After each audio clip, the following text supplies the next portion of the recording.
제5장. 너희 중에 심지어 음행이 있다 함을 들으니 그런 음행은 이방인 중에서도 없는 것이라. 누가 그 아버지의 아내를 취하였다 하는도다. 그리하고도 너희가 오히려 교만하여져서 어찌하여 통한이 여기지 아니하고 그 일 행한 자를 너희 중에서 쫓아내지 아니하였느냐. 내가 실로 몸으로는 떠나 있으나 영으로는 함께 있어서 거기 있는 것 같이 이런 일 행한 자를 이미 판단하였노라. 주 예수의 이름으로 너희가 내 영과 함께 모여서 우리 주 예수의 능력으로 이런 자를 사탄에게 내주었으니 이는 육신은 멸하고 영은 주 예수의 날에 구원을 받게 하려 함이라. 너희가 자랑하는 것이 옳지 아니하도다. 적은 누룩이 온 덩어리에 퍼지는 것을 알지 못하느냐. 너희는 누룩 없는 자인데 새 덩어리가 되기 위하여 묵은 누룩을 내버리라. 우리의 유월절 양 곧 그리스도께서 희생되셨느니라. 이러므로 우리가 명절을 지키되 묵은 누룩으로도 말고 악하고 악에 찬 누룩으로도 말고 누룩이 없이 오직 순전함과 진실함의 떡으로 하자. 내가 너희에게 쓴 편지에 음행하는 자들을 사귀지 말라 하였거니와 이 말은 이 세상에 음행하는 자들이나 탐하는 자들이나 속여 빼앗는 자들이나 우상 숭배하는 자들을 도무지 사귀지 말라 하는 것이 아니니 만일 그리하려면 너희가 세상 밖으로 나가야 할 것이다. 이제 내가 너희에게 쓴 것은 만일 어떤 형제라 일컫는 자가 음행하거나 탐욕을 부리거나 우상 숭배를 하거나 모욕하거나 술 취하거나 속여 빼앗거든 사귀지도 말고 그런 자와는 함께 먹지도 말라 함이라. 밖에 있는 사람들을 판단하는 것이야 내게 무슨 상관이 있으리오마는 교회 안에 있는 사람들이야 너희가 판단하지 아니하랴. 밖에 있는 사람들은 하나님이 심판하시려니와 이 악한 사람은 너희 중에서 내쫓으라.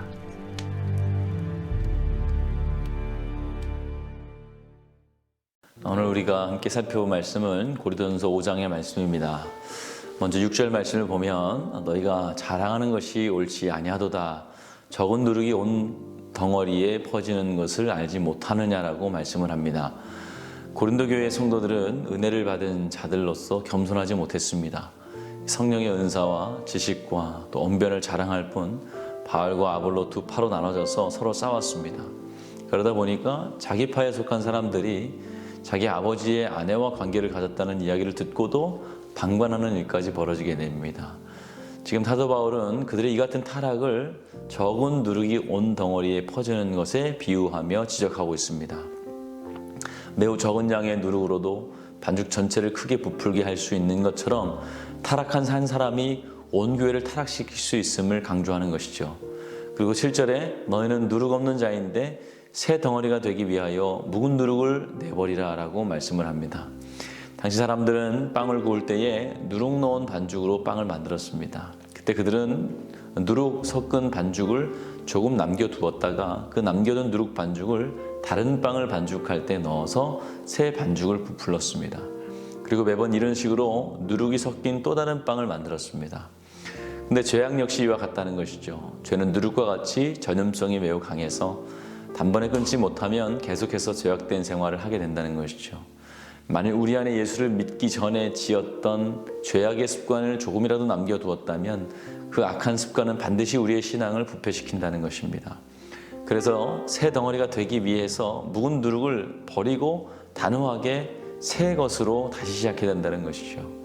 우리에게 있는 이러한 묵은 누룩을 잃어버리기 위해서, 없애버리기 위해서는 예수님께서 유월절 양으로서 우리의 죄를 대속하여 돌아가셨고 따라서 우리에게도 더 이상 죄의 누룩이 없고 이제 죄와 무관한 자임을 늘 기억해야 됩니다.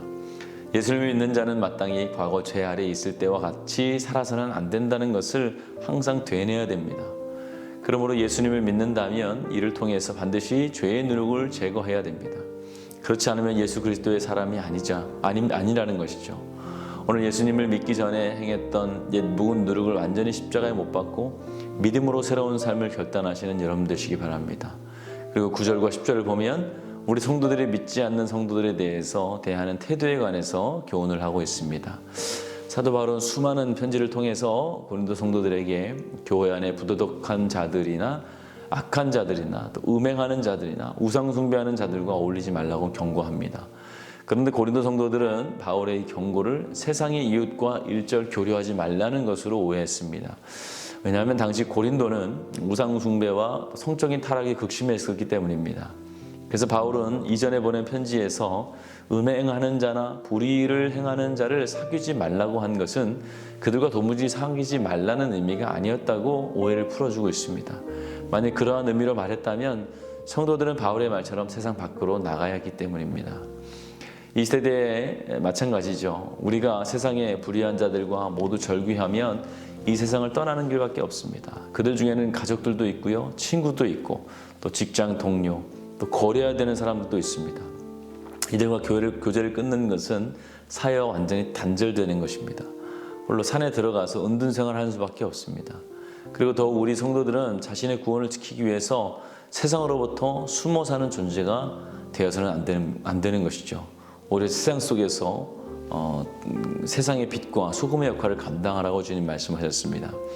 이 땅에 계신 예수님께서 자신이 거룩하시다고 하시면서 이 세상과 인연을 끊고 홀로 지내지 않으셨습니다.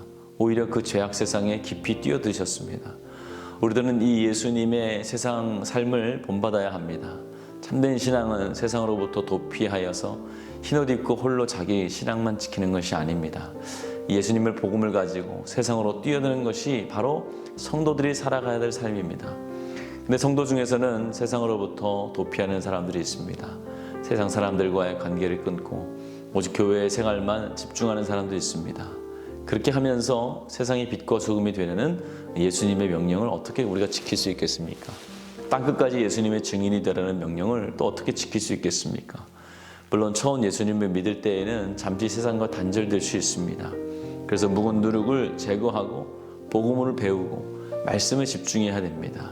그러나 이제 세상에서의 유혹을 흔들리지 않는 믿음의 소유자가 되었다면 담대하게 이제 세상으로 나아가야 되는 것이죠. 그래서 의로 불의를 이기고 선으로서 악을 이기는, 또 진리로서 거짓을 이기는 자가 되어야 됩니다. 우리의 목표는 세상과의 단절이 아니라 이 세상에 나아가 복음을 전하고 그들을 구원하는 것입니다. 그러므로 신앙이 잘 자랄수록 우리는 더욱 예수님의 말씀으로 무장해야 되는 것이죠. 이어서 바울은 세상에 음행하는 자들이나 또 탐하는 자들이나 또 속여 빼앗는 자들이나 우상 숭배하는 자들을 도무지 사귀지 말라고 말씀합니다. 또 그 말씀의 진위가 무엇인지에 대해서도 설명합니다. 바울의 충고는 세상과 교류를 단절하는 것이 아니라 불의를 행하는 성도가 교회 안에서 영향력을 끼치면 순식간에 온 교회가 죄에 오염되기 때문에 교회 안의 성도들 중에 불의를 행하는 자가 있으면 그들과 사귀지 말라는 것이죠. 충고해도 듣지 않거나 또 너희 중에 충고해도 듣지 않으면 너희 중에 내쫓으라고 말씀하시는 것입니다. 이것은 부패한 그들을 징계하지 않으면 믿음의 연약한 성도들이 그 영향을 받아서 교회가 급속히 부패에 빠지게 되기 때문입니다. 그리고 그 결과로 교회의 순결과 거룩이 상실되고 결국 맛을 잃은 소금처럼 되어버린다는 것이죠. 더군다나 죄를 징계하지 않으면 죄를 지은 자들이 죄를 죄로 알지 못하고 더욱더 불의하게 되고 타락에 빠진다는 것입니다. 교회가 세상의 빛이 되어야 함에도 불구하고 도리어 사회로부터 비난을 받는 이유가 된다는 것이죠. 교회 내부의 죄를 눈 감고 용납하면 안 됩니다. 그래서 교회 내에서 죄가 만연하게 되고 교회가 교회답지 못하게 되어서는 안 된다는 것입니다. 그러므로 우리는 죄를 용납하지 않고 죄를 멀리하되 그러나 죄 지은 사람들을 우리가 멀리하지 말고 그들을 마음 깊은 곳에서 위로하고 사랑하되 또 그들의 죄를 지적할 수 있는 자들이 되어야 됩니다.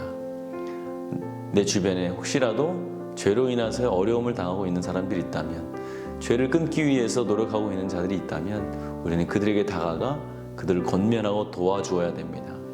오늘 예수님의 말씀을 깊이 생각하면서 우리 모두가 우리에게 도움을 요구하는 자들이 있는지 없는지 다시 한번 보고 그들을 죄 가운데서 벗어나게 하기 위해서 내가 무엇을 해야 되는지를 다시 한번 생각하는 귀한 시간이 되시길 주님의 이름으로 축원을 드립니다. 오늘은 코로나의 종식을 위해서 기도하는 날입니다. 오늘 코로나로부터 성도들의 건강을 지켜달라고 또 자유케 하시고 예배의 자리에 담대히 나오게 해달라고 함께 기도해 주시기 바랍니다. 기도하겠습니다. 귀하신 아버지 하나님 은혜와 사랑을 감사합니다. 오늘도 우리의 공동체 안에 주님의 의를 세워가시고 또 우리로 하여금 주의 복음을 전달하기 위하여서 세상으로 담대히 나아가게 하심을 감사합니다. 우리는 이 세상에 이기신 예수님의 말씀으로 무장하여서 세상을 이기는 자로 삼으셨사오니 이제 세상을 피하는 것이 아니라 세상을 복음을 들고 담대히 나아가는 우리가 되게 하여 주시옵소서. 특별히 아버지 하나님, 우리 성도들 코로나로부터 지켜주시고 보호하여 주시옵소서. 담임 목사님 말씀 가운데 은혜 충만, 성령 충만 더하여 주시옵소서. 다음 세대들 어디에 있든지 믿음의 자리, 기도의 자리 떠나지 않게 하여 주시고 아프신 성도님들 위로하여 주시며 안수하시고 낫게 하여 주시옵소서. 우리 연로하신 성도님들 단 한 분도 병들어 누워있지 않게 하시고 주님 만나는 날까지 건강하게 걷다가 주님 만나게 하여 주시옵소서. 예수님의 이름으로 기도하였습니다. 아멘.